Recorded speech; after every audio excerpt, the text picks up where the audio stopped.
Canada, who are standing up and saying no to the war in Afghanistan and saying no to the broader NATO agenda.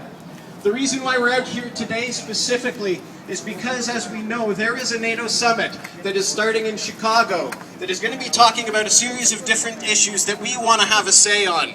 Number one, they're going to be talking about the future of NATO's occupation in Afghanistan, and they want, under the rubric of the new US-Afghan Security Pact, to keep NATO soldiers in Afghanistan, not just beyond 2014, but they're talking about keeping NATO soldiers in Afghanistan until 2024. Another decade's worth of extension on the occupation of Afghanistan, which is something that we in Canada and the vast majority of Canadians are opposed to. Poll after poll after poll has said we do not want Canadian troops to stay in Afghanistan past 2014. Yet we know Stephen Harper, a couple of weeks ago, hinted anyway, that there was a possibility that Canadian Special Forces would be part of this new strategic partnership and would stay in Afghanistan until 2014. And we're out here to say, as many of the signs around here say, don't extend it, end it, and bring the troops home now.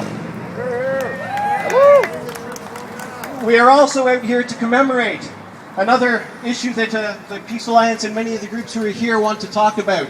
We want to talk about the fact that we are this week, it was actually on Wednesday of this week, was the anniversary of the Nakba, of the catastrophe which saw hundreds of thousands of Palestinians being removed from their homes after the Israeli declaration of independence. And we're going to stand up here to say the same thing that we have said many times: freedom for Palestine, from the river to the sea, Palestine will be free. That's one of the issues that we're going to be dealing with here today as well. And the other thing that we have been talking about here, and there are a number of representatives from various community organizations in this crowd today, we're going to be talking about the drive to war with Iran.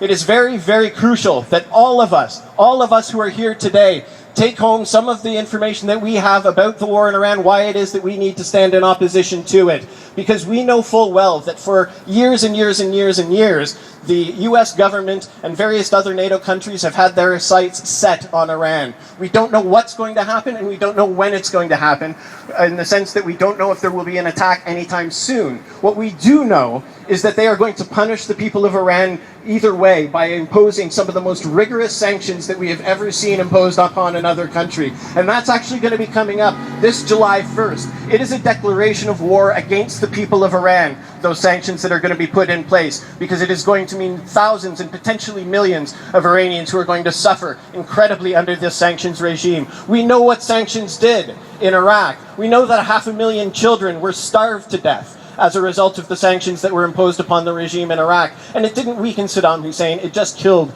well, almost 1 million Iraqi civilians. And that's something that we are out here today to stand up and say no to. So we are standing across from the US consulate because we want to obviously talk about the US as a lead role in NATO, but we also are here to say to Stephen Harper to stop Canadian militarism, to bring our troops home from Afghanistan, and to not attack Iran.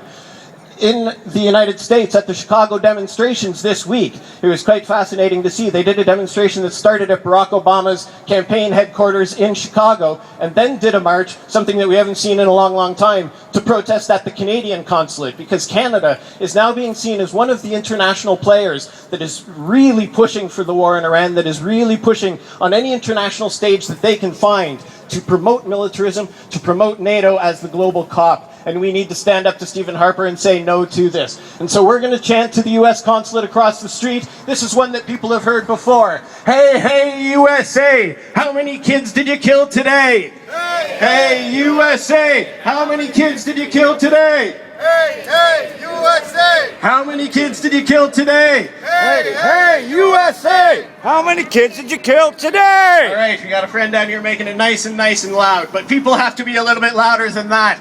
Let's start with something a little bit different. From Afghanistan to Palestine, occupation is a crime. Afghanistan to Palestine, occupation is a crime. Afghanistan to Palestine, occupation is a crime. Afghanistan to Palestine, Occupation is a crime. Afghanistan, Palestine. Occupation is a crime. Thank you very much. We're going to start with a few of our speakers who are going to be coming up here today. The first speaker, I'm going to have to get you to get off your banner now that I've got people helping you hold it, is going to be Ali Ibrahimi. He's one of the founding members of Afghans for Peace, and he's going to talk to us about the work of Afghans for Peace and the campaigns here to bring the troops